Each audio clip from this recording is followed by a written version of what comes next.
Thank you for joining us today. What? I can't hear you. Does your mic work? Oh, I didn't unmute. It does work? Oh, you know what? I have my earphone in, but I'm not connected. Oh my goodness.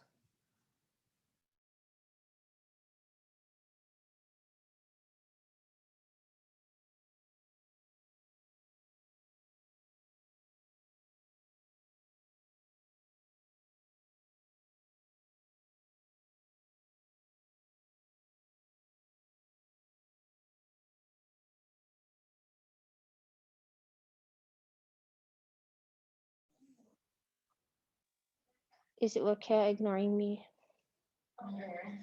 It's okay. I've been ignored before. It's not a problem. Oh wait, did you say something? Sorry, I can't. I was actually singing to you, but you didn't hear me.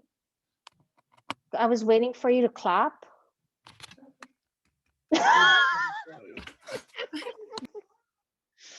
Oh, look at you. Oh my goodness. Okay, where is Kaike?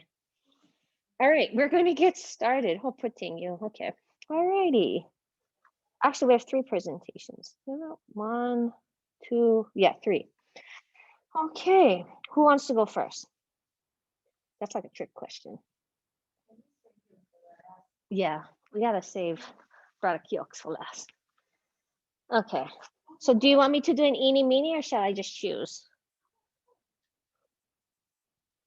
Okay, Ulkia said she wanted to go first in the chat, so I'll just let her go first.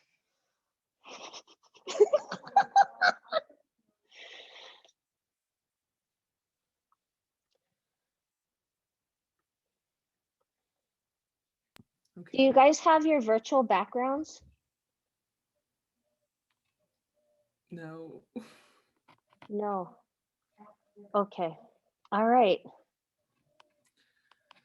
Okay. So you just start.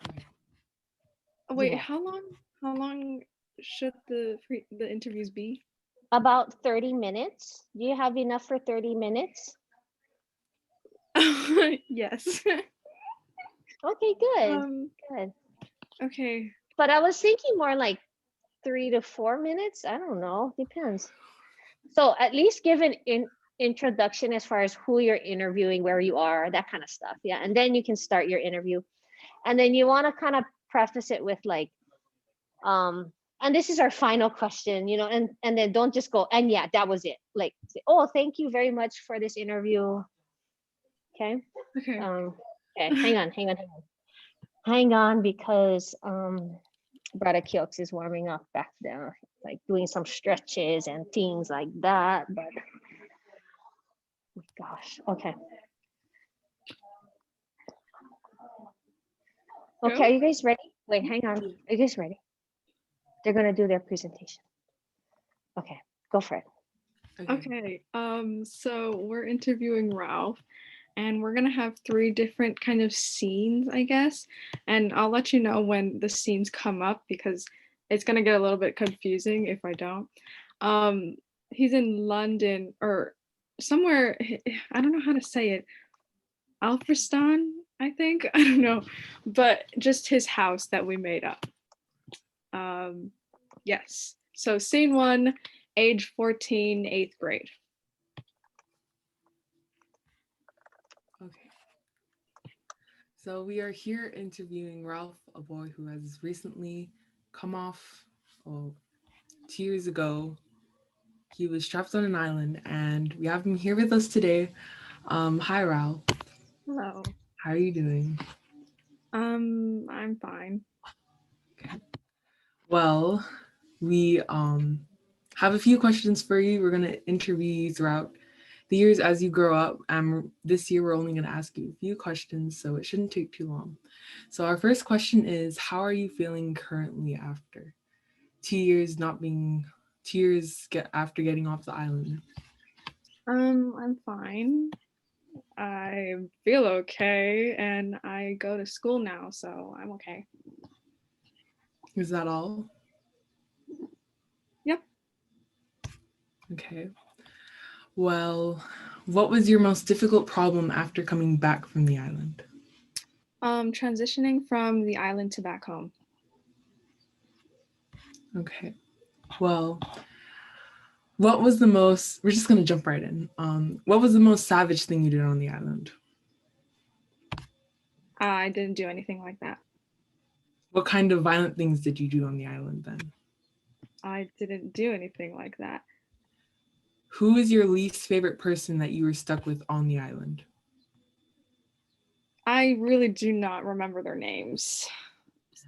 Well, I guess that you wouldn't know how the boys are doing right now, would you? No. They have interviews. You can go look on the newspapers. Well, did anyone die? If so, how? I think we can end it here. The interview. We're good, right? Okay. Scene 2, age 16, 10th grade. Okay. So it is now the second year of the interview, Ralph, and thank you for inviting us to get into your home. We will ask you around 2 questions and you can answer them as truthfully and comfortably as you feel possible. So as we asked you last year, how are you feeling currently? Sad. I'm feeling sad. I keep on getting these dreams and like the deaths. And I know I didn't speak about it last time, but I do remember it. But I don't want to talk about it.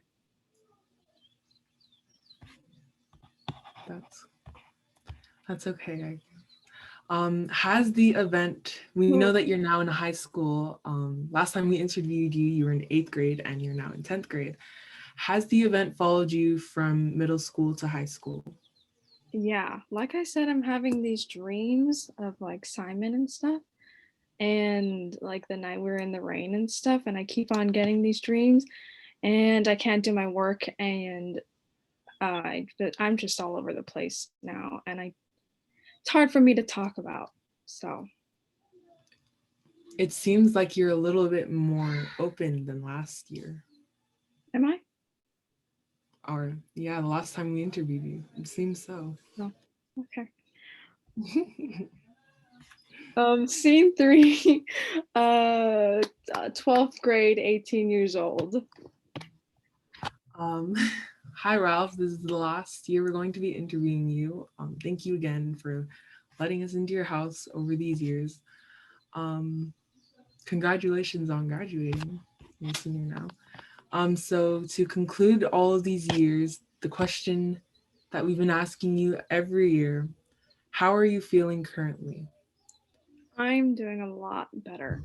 I've opened up and I finally accepted the fact that I've been on that island, and I've connected with some of the boys over the time, and I've started going to this therapeutic center. I no longer have my dreams, or it's slowly fading away, and I feel a lot better now. So I'm kind of proud of myself from seeing my different years of growth. That's really cool, Ralph. Do you think you can say that this experience, after having this experience and having to deal with the trauma and mental weight that it brought to you, do you think that being able to fight through it has made your life have more meaning, made it better? Yeah, I definitely see the more meaningful things in life now. And now that I've connected with the boys, I feel a lot closer to them since I've experienced the same things with them. I'm glad you're able to open up and get through this. And that has been our interview with Ralph. What's his last name? Ralph. Thank you, Ralph. Thank you very much.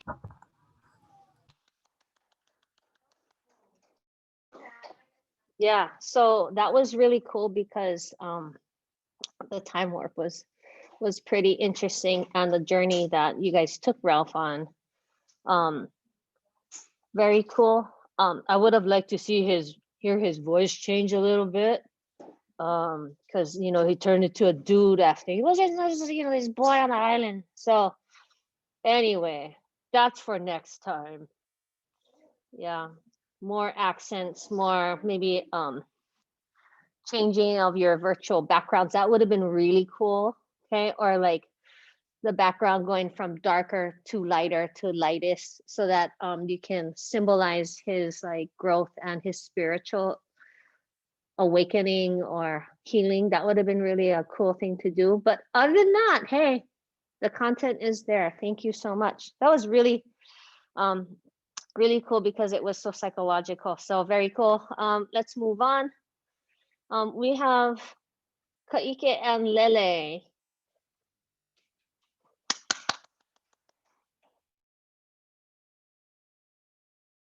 Okay, so today we have Piggy and we're interviewing him, the ghost of him,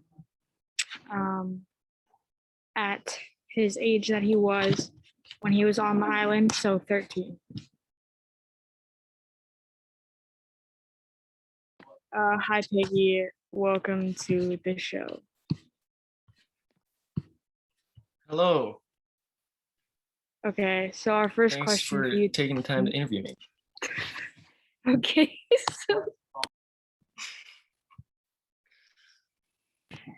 so our first question for the day is: did you want to be leader, and what would you have done differently if you were leader?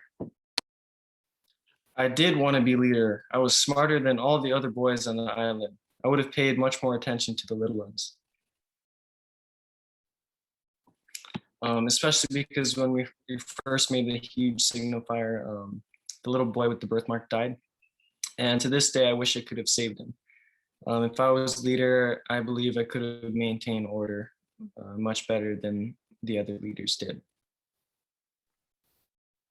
Okay, cool. Do you think that the conch played an important role in the order on the island? Definitely. I went by the rules of the conch. A lot of the other boys needed something to represent order so that they wouldn't lead astray from their intact humanity. I always try to tell Ralph how important it was, but he never really listened to me.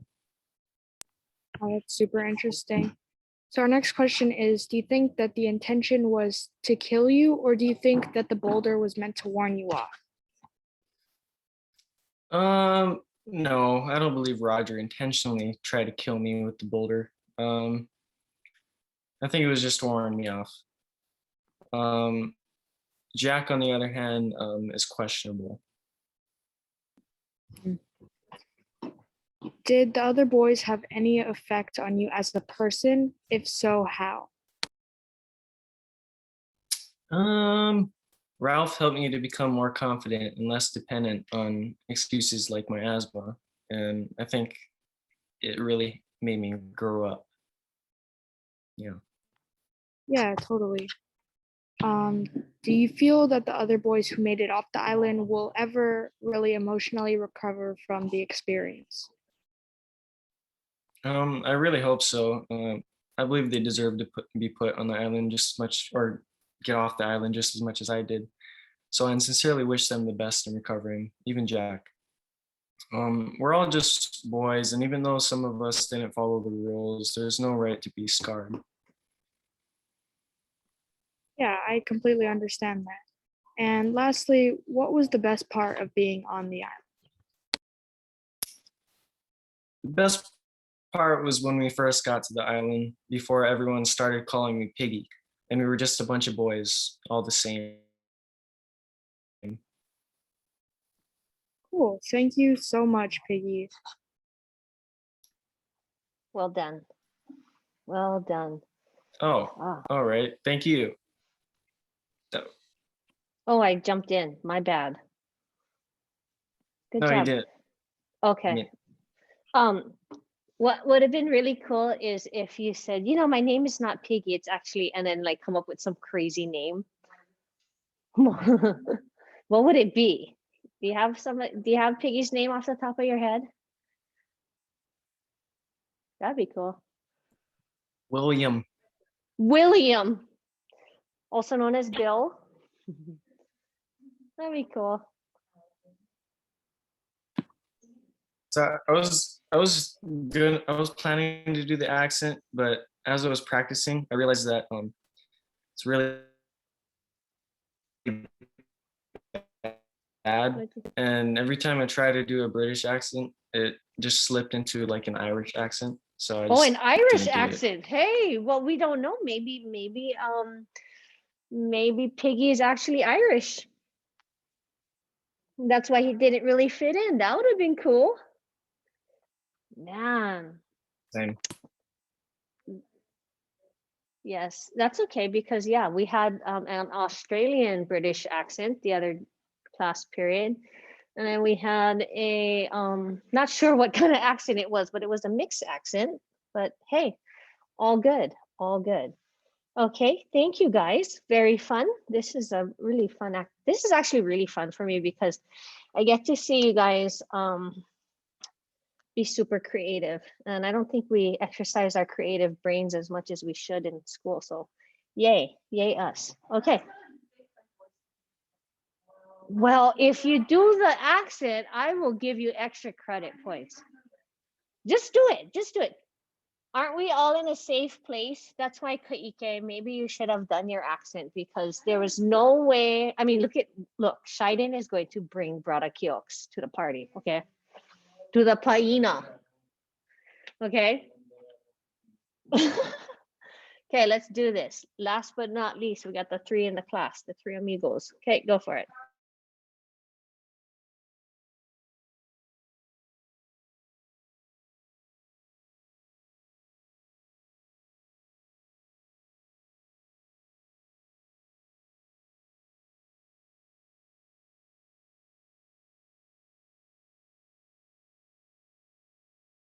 Yeah, you don't need a virtual background. Hang on. Okay, but all the people are going outside, so I don't think. If Kamakani were to go outside, people would know, and we need to keep Kamakani safe. Okay. All right. So as you guys do this, then the only thing that you guys got to do is make sure you mute after you're done talking. Okay. All right. I can't wait.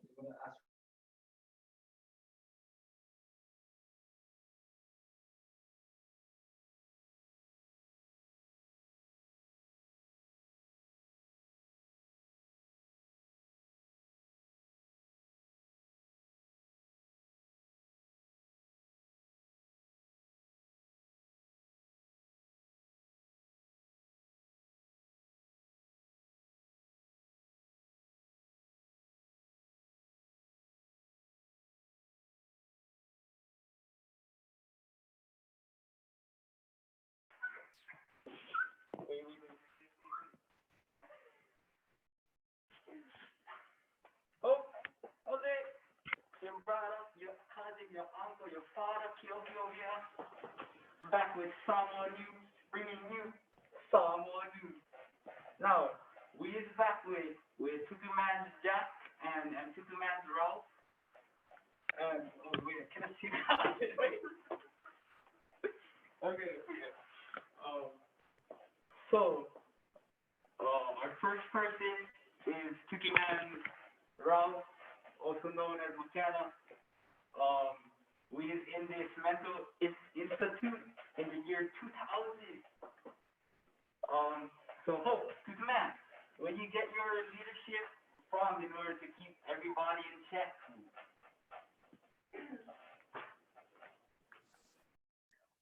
Well, growing up, my dad was a leader.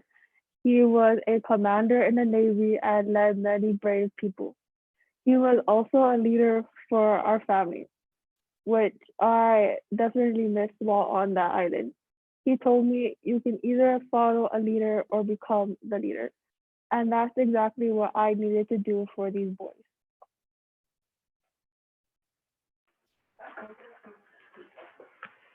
What made you believe that it was so important to keep stability in the group of the boys? The boys were reckless, carefree maniacs. They thought of this island as a summer vacation away from their parents. And boy, oh boy, when Jack started butting into things, that's when the chaos started. In order for me to try and keep those kids alive, I had to remind them of civility, for them to hold on to a reason for getting off this island. Kid, we We know you was close to Simon and especially Piggy. How did losing them affect you and the other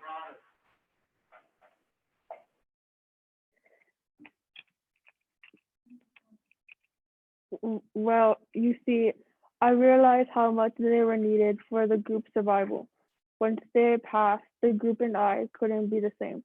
Simon held the light and warmth within the group, and Piggy provided the smarts. He was like my own teacher for me. To the man, if you could give yourself one piece of advice, what would it be?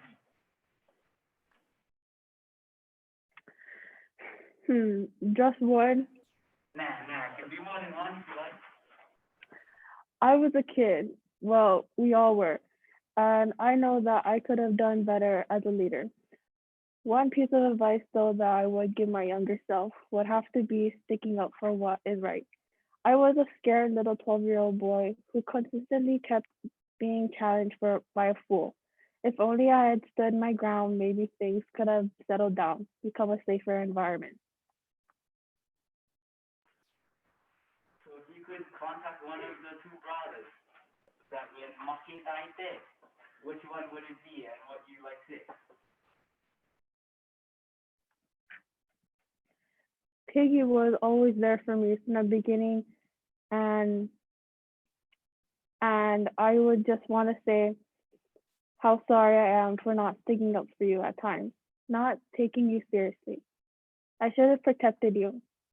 And if it weren't for me deciding to go and pick a fight, you could have still been here with me. I know how much your glasses meant to you, Piggy, so I got them back just for you. Yes, sir. So what did your experience on the island make you realize? That island was the definition of dreadful, and I couldn't understand why God would put a group of little boys through something like that. The boys thought some oh, wait. The traumatizing experience made me realize that people can go savage. Seeing the way and seeing ways of how one can change in a quick blink of an eye is scary. There were times even I found myself acting out. This is exactly why the importance of civilization stuck to me. We are all raised to become proper young boys, and those manners certainly left. Okay then, Superman, you can go back to sleep if you like, or as well. But we get Jack. Bro, I have a long history with this guy. It's my uncle's cousin, sister's brother. So, how was it, Superman? What was your biggest regret while you were on the island? Well, I I'd say that my biggest regret is not having any grown-ups to keep us in line. We didn't realize how out of hand we were getting, especially me. Yeah, when you return home to your mother and father, did you still have that feeling of being chief, or did you know your place as their son right away? But if it wasn't me, I would get the paddle on my saddle. No, gosh, I remember everything so clearly like it was just yesterday. When the naval officer came to rescue us, that's when I took a step back and found my place as the little 12-year-old I was. Anyways, do you remember Piggy and Simon? What or how did you feel about this? All I feel is remorse and regret. It truly is so unbelievable that we let two lives go, two innocent little boys. It amazes me how different we've become during our time on the island. I know that if we were back home in England, not one of us would even think about the savage crimes we committed. I am genuinely so sorry for the loss of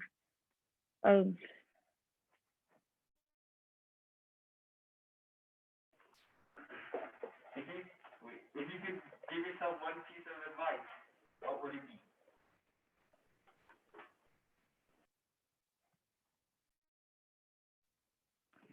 little Jack Meridew had much to learn in his early years. I would tell him to fight the darkness. Fight it as best you can. Do not let it take over. You'll be thankful in the end.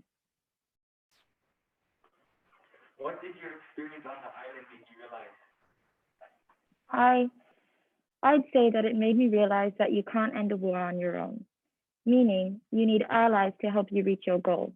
At the time, I thought having allies meant to order people to do things, forcing them under my wing and taking what I want. I was sick of how things were going in the beginning, so I went off to fend for myself. I didn't know any better. I now realize that one of my biggest mistakes was ignoring the importance of teamwork. And if you really want to get a job done, then you have to go for it. Thank you. And that, my friends, was your brother Kyoki with someone new, bringing you someone new. Madam. Majalos. Very good. Very good. Dang. We got to put that on air. Yes, the grouchy old man that we love. Okay. All right. Mahalo. Go ahead and finish up your feedback for your 3 wows, 2 positives, and then just 1 question. Okay. 1 question. So obviously my question is, what is Piggy's real name? Okay.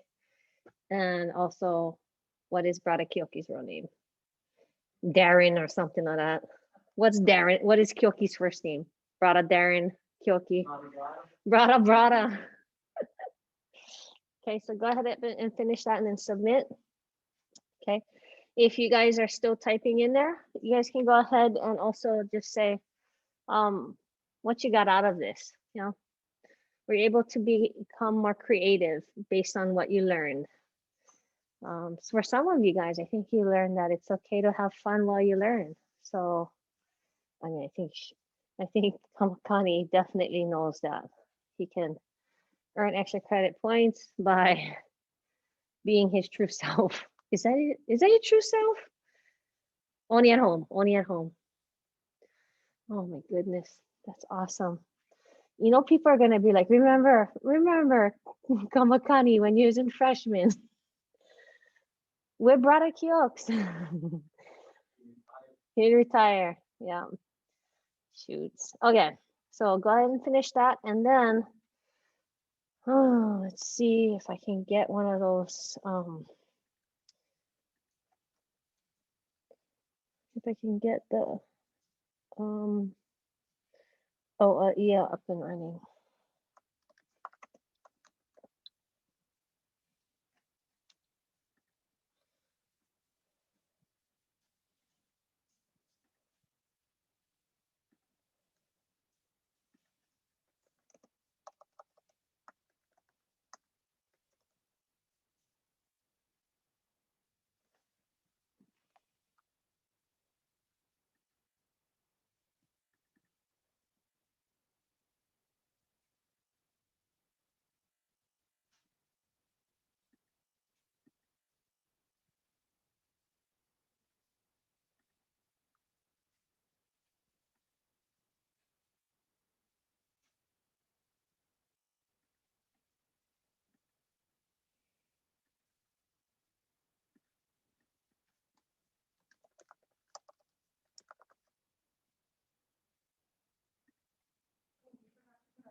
Oh.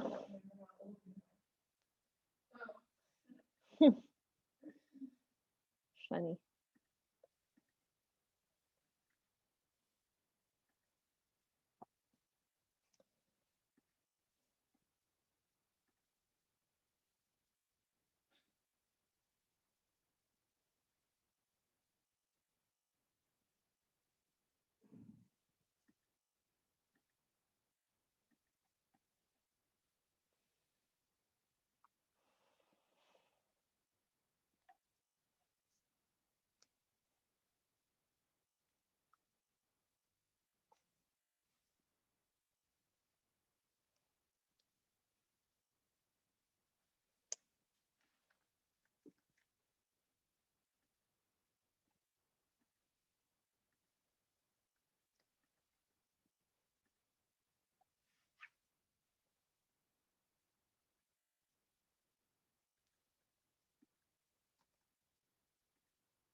You guys need like a couple more minutes?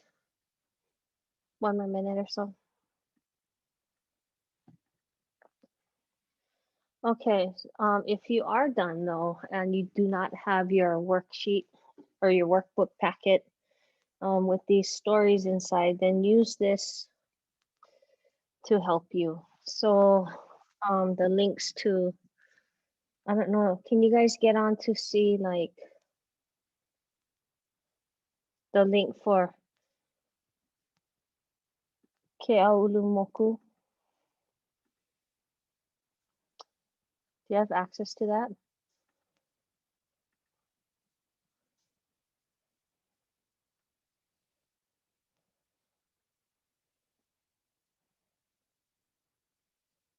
Should have. Okay.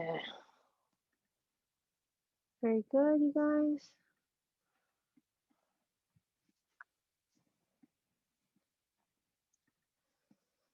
Drop back in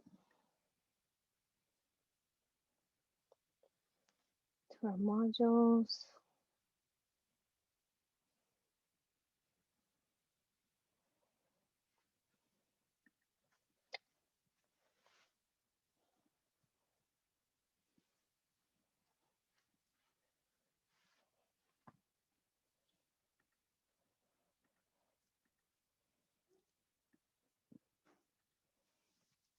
Okay. Can you show me with your fingers how many more minutes do you need? 1 or 2 or 0? Okay. All right. If you guys are still working on the feedback part, all good. Okay. I'm gonna push you guys forward though. If you guys are ready to read the first part, which is the Keaulumoku's prophecy. Okay.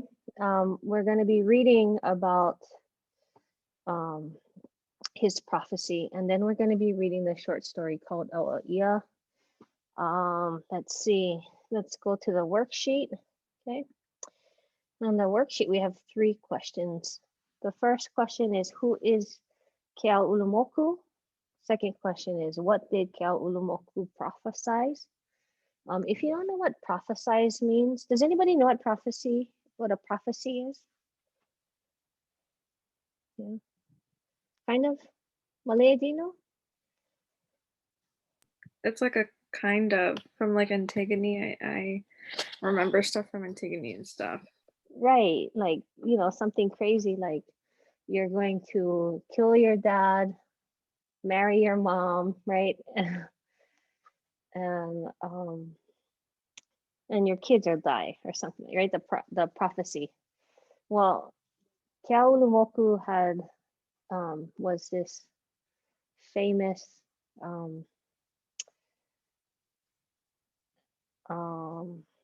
he was this famous like advisor, kahuna type person, yeah, like a vanana, he could see things like that.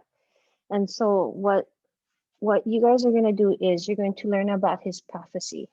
Okay, so you're going to make sure when you come to that part from the worksheet, okay, the O'Ia worksheet, you're going to answer the second question, which was, what did Keaulumoku prophesize? There are 4 things he prophesied. So when you get there, you'll know. And then the last question deals with the backside of that paper, which is O'Ia excerpts by John Charlo. Okay. All right. So I'm going to give you guys about 10 minutes or so to read and then answer the questions. You guys good? Okay. You two inside the classroom who don't have your books, did you guys get onto that other link? It's in the chat. Okay, can you guys get onto that Keaulumoku prophecy and then the John Charlo?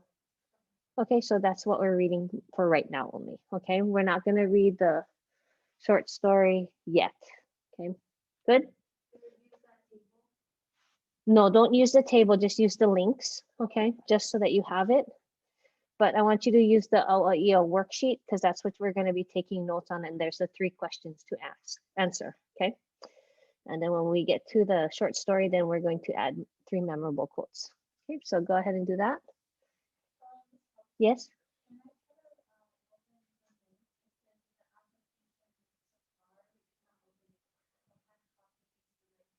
Oh. Um, for Keaulumoku.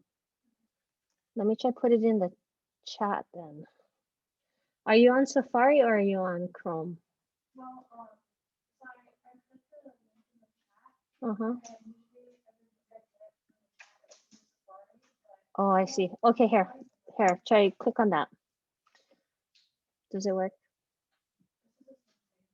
What? Okay, wait, I got this. I'm gonna try it this way. Try go back to the link on Keaulumoku prophecy and short story. Try click on the link again, the worksheet, and then scroll down. Is it there? Try refresh. Is that my copy? Yes. Oh, yes. Okay. Problem solved.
Just a question on I know that two people need the link to the story. Does anybody else not have the story?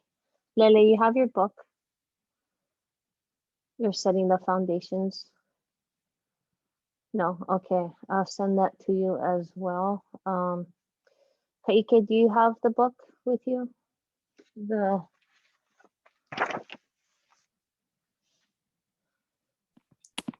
Yes, do have it. Okay, all right. The rest of you guys, I'm gonna send yeah in the chat, not in the chat, but in your on your email because I downloaded it from a source. Okay, so after you're done, then we can look at that on the email.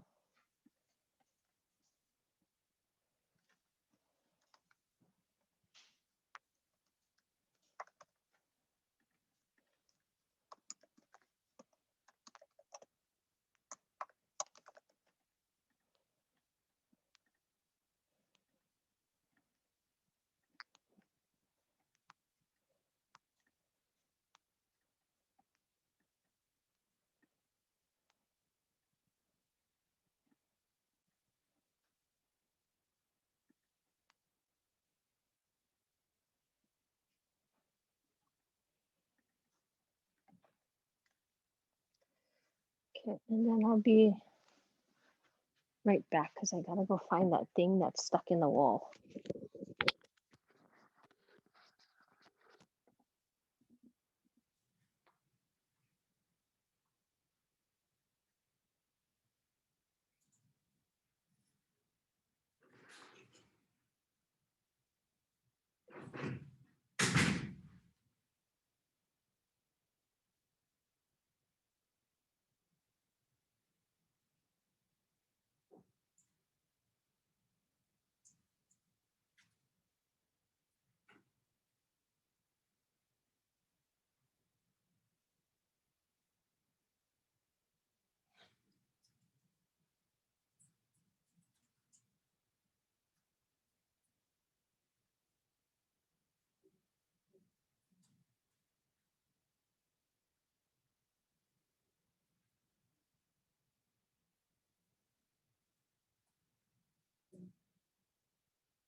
I don't know if I knocked myself out or I locked you guys in. Are you guys done? Yeah. Okay, perfect. How kind of you done? We're gonna forever want to call him Brother Kyoki.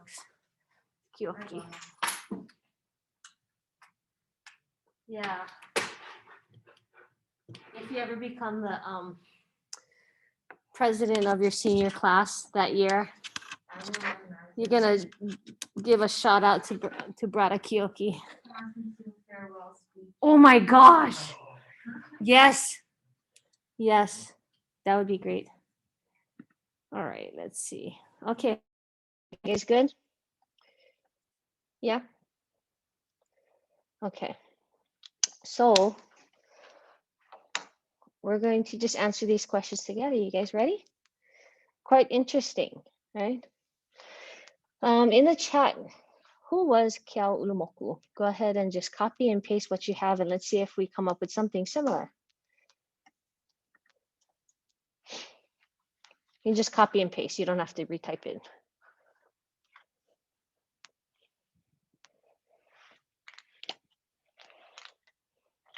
Okay, a Hawaiian chief, a prophet, a poet. Very good. Very good, right? Kind of like an advisor to other people in leadership roles. Okay, very good.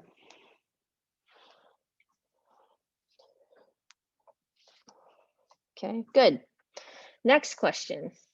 Go ahead and tell me what were his prophecies.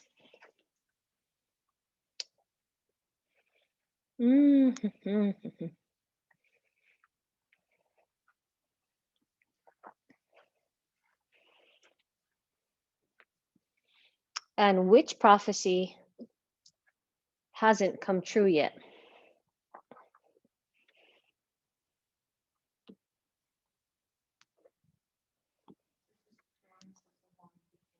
Mhm.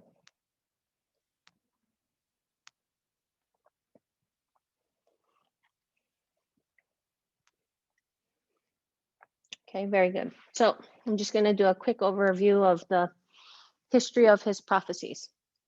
Okay, so bear with me. Should take about a couple minutes, but basically, important to know the history, yeah, because we can start back in, I believe it's 1810 when Kamehameha unified the Hawaiian Islands, right?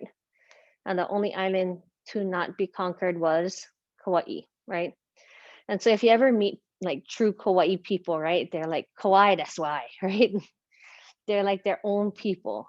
They are unapologetic. They have this different mana about them, and also they'll always remind us that they never were a conquered people, but um, they agreed to join, right? They never lost a fight. So quite interesting. If you guys know Kauai people, they're pretty cool. Yeah, there's a flavor about them. Good, it's good flavoring, but okay. So anyway, there's that, right? We start there, right? With the unification of the Hawaiian Islands under Paea, Kamehameha the First. But then in 1819, he passes away, right? If you know anything about power, is that if a powerful leader passes away, what happens, right? And usually what happens is there's a reshuffling of people under him, right? People jockey for positions. People want to rearrange their kuleana with the land. So the chiefs under the actual king will want to rise up to power, right? Maybe get better land, right? Maybe accumulate more people to work their land, things like that, right? And so there's this power struggle that happens when a powerful leader like Kamehameha the First Paea passes away. As you guys know, Liholiho steps up and becomes his heir, right, to the throne, which is really interesting because he was not old enough to call the shots, but he was named as the next in line. And because that, Queen Ka'ahumanu became Kuhina Nui. And what that means is that there is like a figurehead, right? Someone who helps to govern when the king is too young, yeah, or not quite there yet. Quite interesting. She when that happened, because she was also Kuhina Nui for Kaui Keauli until he was old enough to call the shots himself.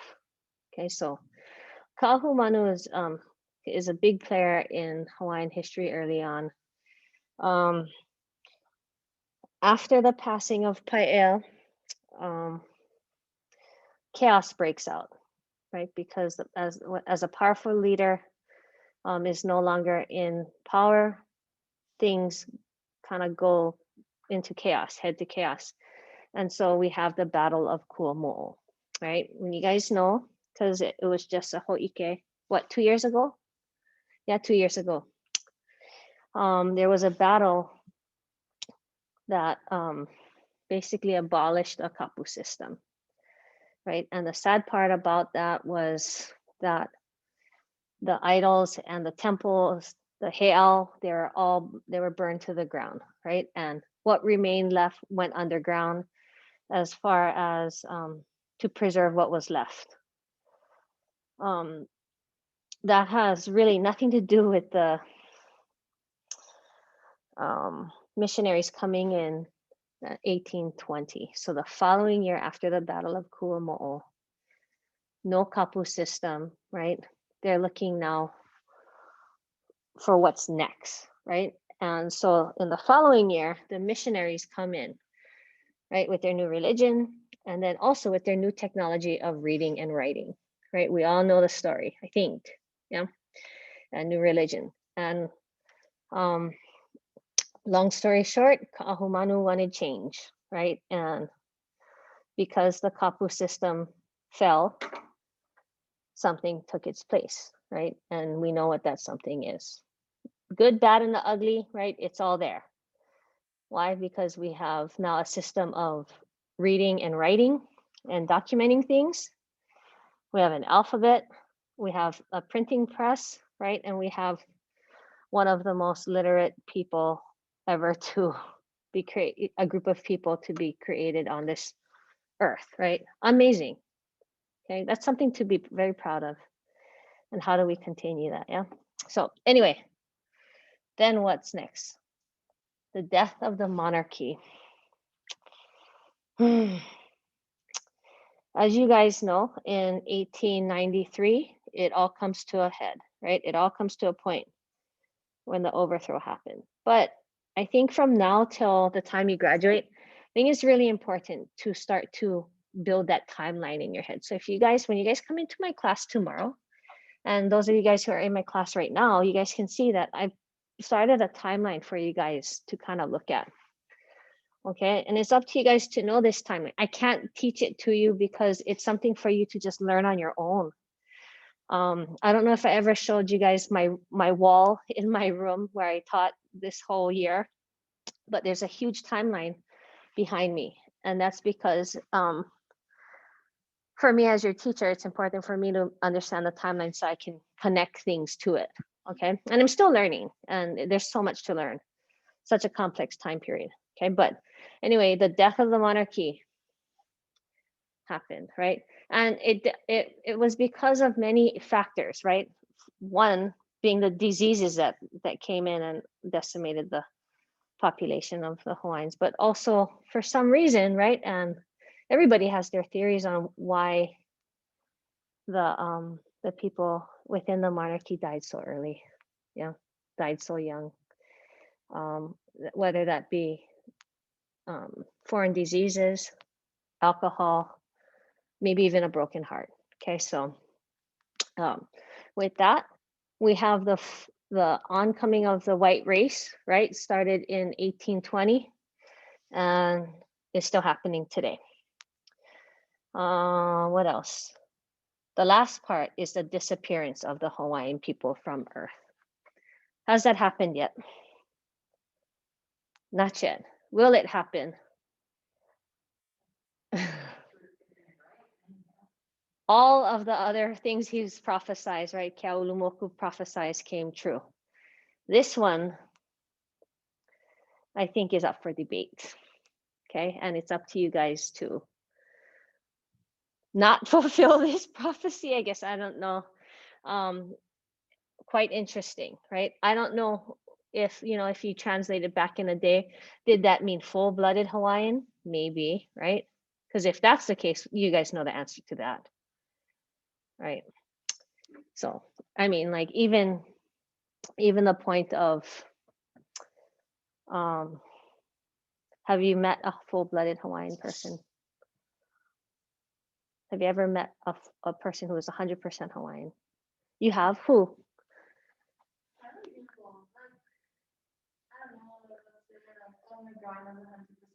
Okay, wonderful.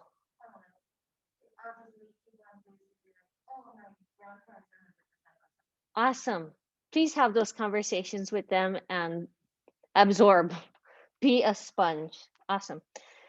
I don't know if I have ever met 100% pure Hawaiian person. So maybe I have, I just didn't know. Obviously, that's not a question you would ask somebody anyway, like, hey, 100%, but quite interesting. All right, let's move on. So the third question on your worksheet that we answered deals with the inevitable change. So when we look at this, right, we see that with change being inevitable, what should Hawaiians hold on to? Go ahead and post your response in the chat. Everybody should be posting this one. This is a real personal question, actually. Whoa, very good. Oral traditions, mo'olelo, very good, right? At least now you guys can perpetuate the story of Hala'ihil, yeah? What else? Nice, the culture, Hawaiian culture, the chants, very good, okay? Shaden said the dances, the other traditional practices, very good. Okay, Kaike, what is this? Hold on to us. Okay, thank you. Okay, so go ahead and look at your response. If you didn't say land, okay, I'm going to encourage you to add in Aina. Why? If there are no Hawaiians on the land, does it make it Hawaii? Right? We might as well go to the Aulani Resort. Where is that? In Kapolei? Where is that? I've never been. Anybody been? No? I'm not lucky enough. I don't really go anywhere. Okay. What else? Values. Yes. Okay, good.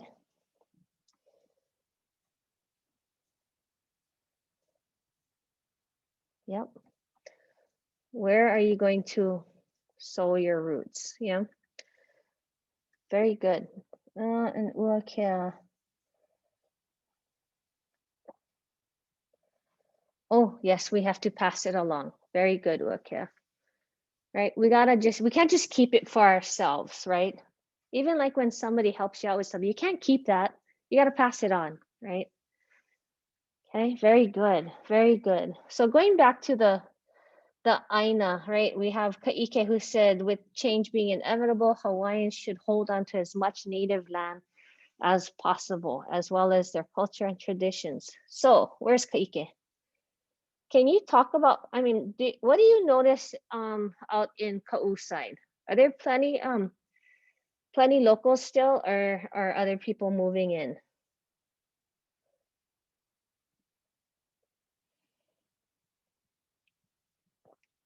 Did he go to the bathroom? Maybe he had a bio break.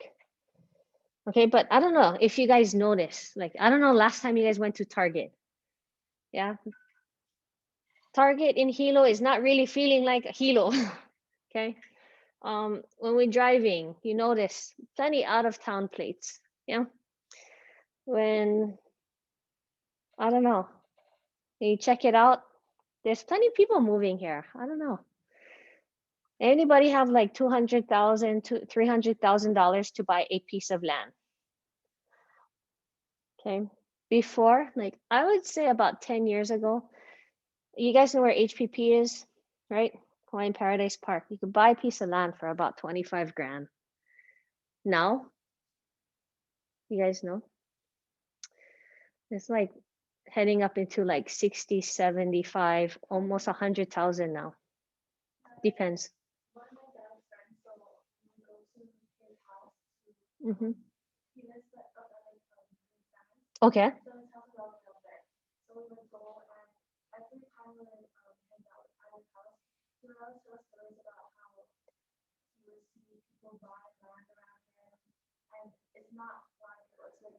Right. Yeah.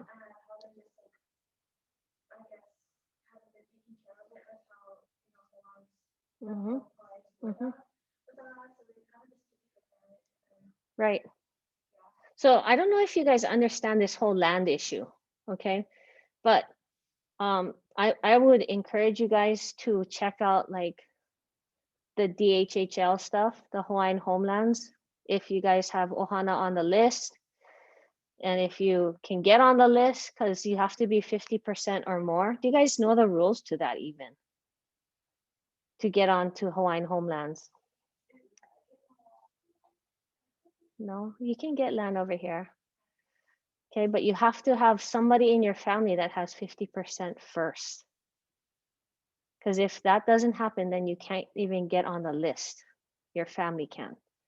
And then to pass it down from the person with 50%, you have to be quarter Hawaiian. Okay. The system was not made to perpetuate itself, if you understand what I mean. Right. So the lesser blood quantum there is, the less chance of you guys to even get a piece of land, right? So do you guys understand what I'm saying? Like how important it is to read those documents for yourself. Yeah, to understand that you need, I don't know who's, do you guys have a 50% person in your family that has Hawaiian? Like these issues are incredible, okay? Because even if you are, if you have like, for example, your parent is 50% Hawaiian, right? If you don't have, if you don't have a quarter Hawaiian, that land can't be passed down to you, right? Does that make sense? Like you can't get it under your name, right? So anyway, I would encourage you guys to do that. I know in my ohana, I mean, that is a big issue in our family right now. Okay, so I encourage you guys to at least look at it because the rules are starting to change and it's up to you guys to really pay attention. Okay, if you can imagine getting pickpocketed in New York City, right? That's basically what's happening right now in front of your faces, okay? And I'm encouraging you guys to really become knowledgeable about the DHHL issue, okay? And how to get something, how to get yourself or get your family on the list. Okay, that was my TED Talk. Thank you for coming. I appreciate it. Okay, but anyway, super important to do that. So going back, right? We got to hold on to things that are held tight to us. Okay, I'm going to give you guys a link and I want you guys to save it. Bookmark it because you could use this actually throughout your entire high school and even college. Okay, so when you look at this, okay, I gave you a link to John Charlot's classical Hawaiian education. So this anthropologist went and interviewed and researched and gathered information on how Hawaiians learned in like the ancient setting, okay, back in the day. And what's really cool about this is that it speaks to the different types of people in society. So if you are like a fishing family, if you go down to page 8, okay, if you guys can click on that and scroll down and go to page 8, educational institutions of the past. If you look, part of that falls under the extended family. So you know how some of you guys go visit this uncle, this auntie for during the summer, or I don't know if you guys do that anymore. Okay, but this is what schools look like before in the past. Yeah. So you might go visit like an expert in farming or fishing, canoe making, right? Navigation, sports, martial arts, hula, medicine, okay, and all that other stuff. Very cool to check this out. So what I would like you to do is create a bookmark for this. Okay, it's a very interesting document. You might use this throughout your high school career, okay? My suggestion to you guys would be to read chapters 1 and 2 because chapters 1 and 2 has the introduction and then the intellectual and education environment. of Hawaiian culture. Okay, just so you guys can have that. That's just for you guys to keep. Please click on that star next to the right side of the URL so that you have it forever. Okay, I'm just passing on some information there. Okay, everybody good? Saved it? I feel like Kaike, you would be very interested in just diving into this. There's a lot of pages. I was part of this task force that had to jigsaw and take it apart and then report back out some of this information. But I figure I give it to you guys because I think you guys can handle this. So yay, you guys. Okay, let's move on. So the next thing we're going to do is we're going to read Au'aia by Mary Beth Aldoso. Okay, so everybody guys ready? We're gonna have story time. Everybody good? You guys have your highlighters? You guys might want to highlight. Okay, and then for those of you guys who don't have the hard copy, then just kind of remember what you guys are pointing out. Okay, you're gonna have to gather 3 memorable quotes. Okay, so you guys can work on this tonight and stuff like that. We're gonna come back tomorrow and then we're going to share out some of these memorable quotes. So make sure you guys highlight, make sure you guys take notes, things like that. Okay, you guys ready? Story time with Miss Kabatu. How long have we not had that? Okay, so here we go. You guys good? You guys have your, okay, you good? Not every day we have story time, okay, just saying. You have yours? What page is it? Oh girl, just flip. It's like after the Tutu Aloha Aina Grace. So it's the next thing over. You have the prophecy and then Au'aia, then the short story. Looks like this. Yay. Okay, here we go. Tutu sat on the steps leading to the stage at the Diamond Head end of Lehua School's cafeteria. The large wooden pahu drum completely filled the space between his legs. Despite opening the room's 6 swinging doors to their widest point, the air in the caf was hot and still. The breezes that usually waft into cool our halau dancers seemed hesitant, not wanting to enter tonight. Was it the pahu's presence or some other source of tension that hung in the air? The wind seemingly sensed that what we Haumana knew. We were doing drum dances tonight. Hula was not going to be fun.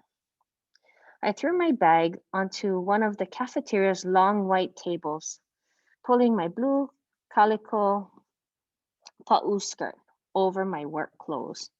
Everyone, it seemed, was in a bad mood.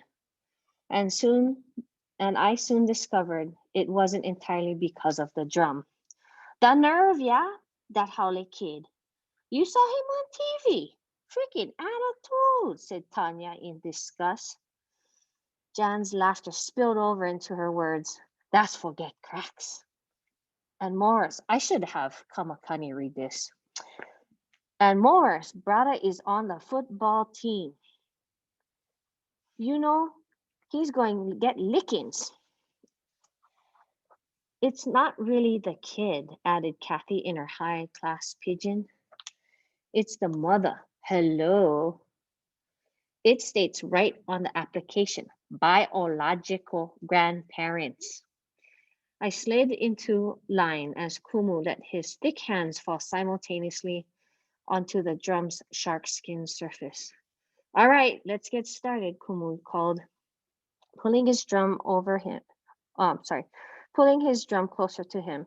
He lifted his hands again, pounding out familiar rhythms with the graceful hands of a dancer. Utete, utete, utete, utete.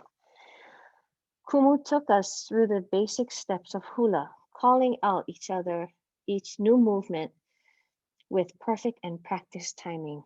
Hela, ami, wehe, kavelu, kaholo, correcting his dancers, reminding and prodding us to push further, bend lower, fully extend the arm, the foot, the leg, all the while pounding out a steady drum beat. Utete, utete. Girls, push out your kikala. Utete, utete. Flatten your foot, Malia. Within minutes of basics, my leg muscles began to ache and stiffen. My t-shirt, wet with sweat, clung to me, and I struggled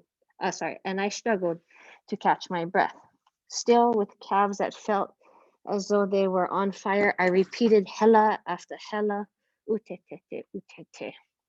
All right, do we know what this is? I think some of you guys do. Do all of you guys know what it is? Have you danced it in middle school? I heard you did. Okay, you remember? I'm just gonna play a little bit of the song for you guys because, right? It Meet your next becomes- pillow. Oh, hey, meet your next Why do we pillow. make our pillow in Oh the my shape of a goodness, cube? no, no, no, I'll tell no. you. I don't know why you make a shape of the pillow in a cube. O kahana ia ikio hula hula kaya kali me da ubena hua hoi hua ni ani ka umu oni Guys, remember? ola ni Yeah. ola e ave aiku aiala. Yeah. So the sad part of being on a pandemic schedule is that we didn't have the whole freshman experience of dancing O'Aia with the rest of the school because of the pandemic. I don't know. I don't know if you guys got to come up last year to dance. Yeah, at Makahiki. Over here though, or down there? Okay. Yeah. And usually we do this as a whole high school. And so it's really sad that that didn't happen. You know, that's part of you guys' experience as well, to dance it up here with the, you know, your high school. So anyway, I don't know. Every time I hear it, I get chicken skin. It's just something really powerful about that. Yeah. Okay, let's continue. I need somebody to read. Does anybody want to read? Oh, Malia, thank you so much for volunteering. Oh my gosh, it was like, Kumu, choose me. Choose me. Okay, I choose you, girl. Go for it. We are finally, the drumming stopped. Do I have to like read the the accents? Oh, what accents? We're just talking regular. Okay. Wait, where are we? We're at finally, the drumming stopped, but Oh, our relief was short-lived. Finally the drumming stopped, but our relief was short-lived. All right, everyone, take a second, then we'll get started on Ia. Oh Lord, not Ia. Just the thought of the dance is trenis. I don't know how to say that word. Strenuous, girl, strenuous. Oh, strenuous movements tired me. Dancers left their lines to grab water bottles or a bit of fresh air, stretching stiff limbs and trying to return their breathing to normal. Whoa, extra long warm-ups and now yeah. Okay, which one of you guys went pissed him off? Joked Alina, one of Kumu's old timers. We giggled softly, which Kumu must have taken to mean that we had enough of a break because he called us back to dance. All right, Kumu began. Who remembers what Ia means? Even before most of us had fully processed Kumu's question, Yaiko was calling out the answer. At 62, Yaiko was our oldest dancer and she knew all the answers. She studied every song, memorized every movement, while other dancers spent their breaks smoking cigarettes or talking stories. Yaiko would diligently study her hula book. She'd taken hula for years and practiced daily. Despite her efforts, Yaiko was not considered a beautiful hula dancer. Still, what she lacked in gracefulness, she more than made up for in knowledge and heart. The Halao's younger dancers didn't appreciate this about Yaiko, but I did. All right, thank you. All right. So Yaiko at 62, right? Not from Hawaii, not Hawaiian, full on Japanese, right? Knows all the meanings, all the words behind this hula. And what are the young dancers doing? The next generation of dancers, what are they doing? You can see it, right? They socializing, right? Talking stories, smoking cigarettes. And Yaiko studies. She knows why she's doing the movement she's doing, right? Whose kuleana is that? Is that a Japanese national coming in? Or is that the kuleana of the next generation coming up, right? I think you guys know the answer, right? But if Yaiko doesn't do it and nobody else does it, then what happens to these things, right?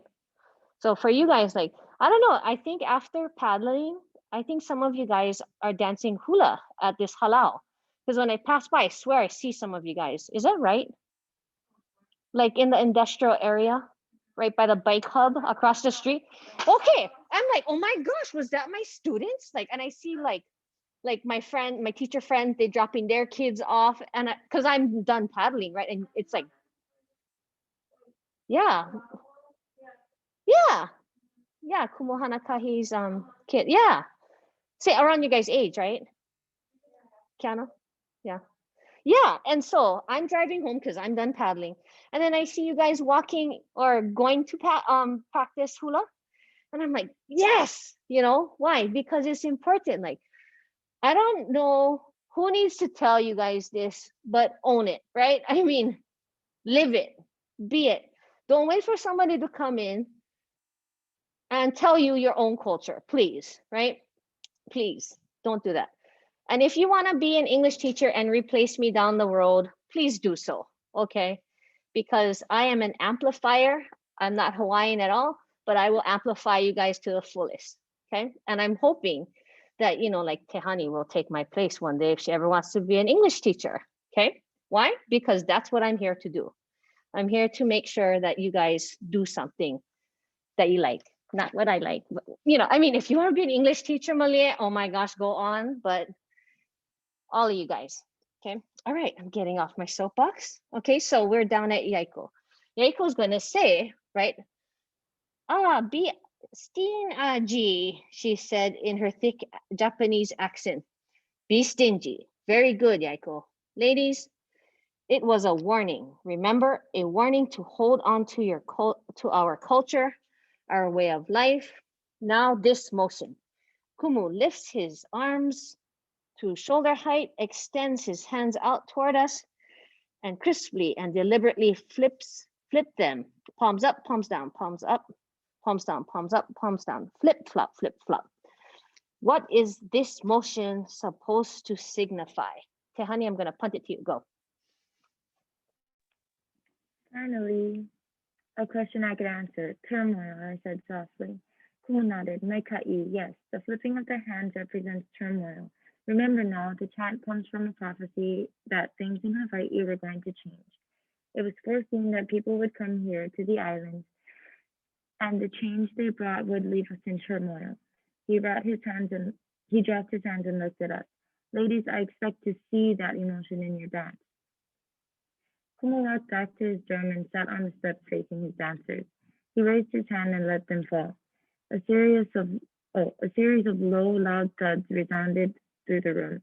I stood still and felt my breath coming harder and faster, not from exertion since I had not moved a muscle, but rather from rage. Frustration that the week's events at Judge Ezra's decision to allow a non-Hawaiian into Kamehameha School flowed through my veins, feeding each cell with a rage I rarely allowed myself to feel. The anger moved, danced to the pahu's beat, a slow-moving lava flow, deadly and unforgiving. Kumukula called to us, readied us for the dance.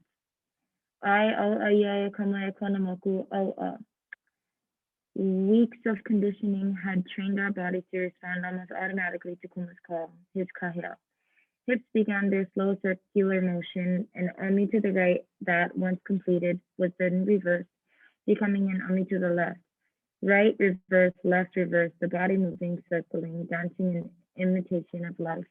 Hawaiians taking the same path but going nowhere, rounding a corner only to be pushed back. My heart pounded as I forcefully pushed and pulled at the air, grabbing, grasping. But for what?